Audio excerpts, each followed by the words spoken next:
استاذ کا ادب. اب یہ ادب کیسے؟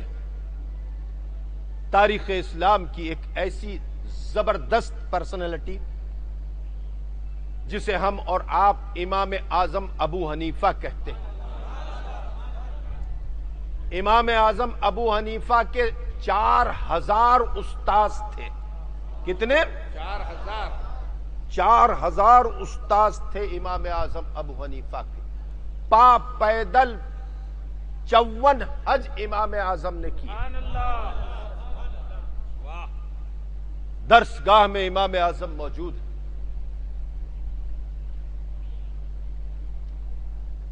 اور اپنے طلبہ کو امام اعظم درس دے رہے ہیں. اچانک امام اعظم اٹھ کر کھڑے ہو گئے اور ہاتھوں کو باندھ لیا. جب امام اعظم اٹھ کر کھڑے ہوئے تو جتنے بھی طلبہ تھے سب اٹھ کر کھڑے ہو گئے. سب اٹھ کر کھڑے ہو گئے. کچھ دن گزرے تو پھر ایک دن پڑھاتے پڑھاتے امام اعظم اٹھ کر کھڑے ہو گئے, ہاتھوں کو باندھ لیا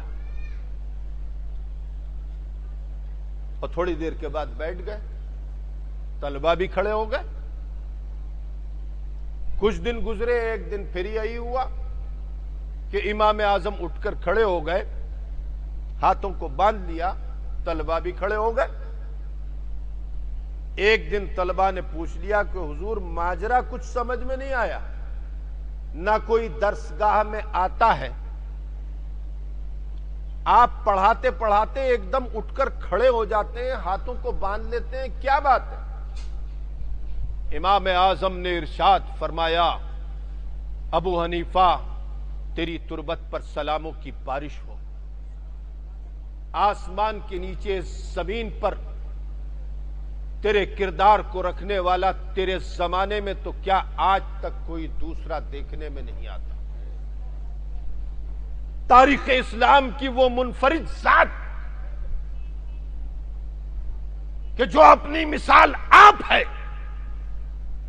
4 مسلک کے 4 امام ہوئے, مگر مصطفیٰ نے اگر کسی ذات کا ذکر اپنے اصحاب کے بیچ بیٹھ کر فرمایا ہے تو وہ امام اعظم ابو حنیفہ کی ذات.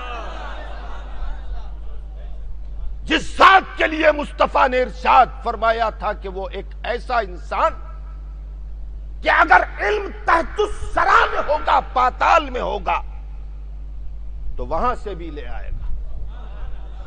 ذات امام اعظم کی ذات ہے. اب اس ذات کے کیریکٹر کو دیکھیے آپ.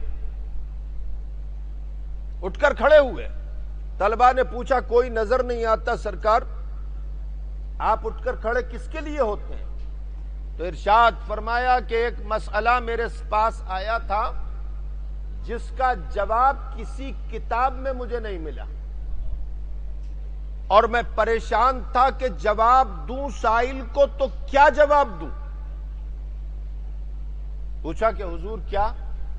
کہا مسئلہ یہ تھا کہ کتا کب جوان ہوتا ہے, کتا کب جوان ہوتا ہے. میں بہت پریشان تھا کہ اس کا جواب میں کیا لکھوں. عالم کی شان یہ ہوتی ہے کہ دین اور دنیا کا کوئی بھی سوال اس سے کیا جائے, جو سچا وہ عالم جسے خداوند قدوس اپنے دین کی تبلیغ کے لیے دنیا کے اندر بھیجتا ہے, وہ ہر سوال کا جواب دیا کرتا ہے. اور پھر وہ بریلی کا احمد رضا اگر ہوتا ہے تو علی گڑھ کا وائس چانسلر ضیاء الدین بھی اس کے حضور میں زانوئے ادب طے کر کے سوال کرتا ہے, اور ان کے سوال کا جواب بھی جغرافیہ کا امام اہل سنت عطا فرماتے ہوئے نظر آئے. دنیا کہہ رہی تھی کہ زمین گھوم رہی ہے, اعلی حضرت امام اہل سنت اس وقت جب سائنسداں زمین کے گھومنے کی بات کر رہے تھے تب کتاب قوم کے حوالے کر رہے تھے, فوز مبین در رد حرکت زمین, اور ثابت کیا اعلی حضرت نے کہ زمین گردش میں نہیں ہے, سورج اور چاند گردش کر رہے ہیں. سبحان اللہ سبحان اللہ. یہ عالم کی شان ہوا کرتی۔